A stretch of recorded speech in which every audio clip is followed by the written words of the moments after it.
আসসালামু আলাইকুম। ওয়ালাইকুম আসসালাম। তোমার বয়স কত? 17।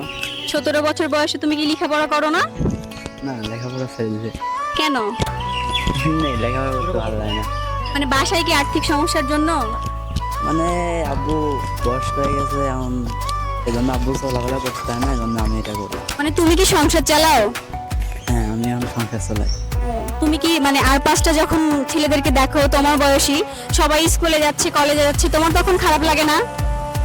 আমার খারাপ লাগে, কিন্তু এখন আর ওরকম লাগে না, কারণ গরিব মানুষ, এটা করতে হবে। ও এত ছোট বয়সে সংসারে ভার নিয়েছে। ওর বাবা হচ্ছে অনেক অসুস্থ।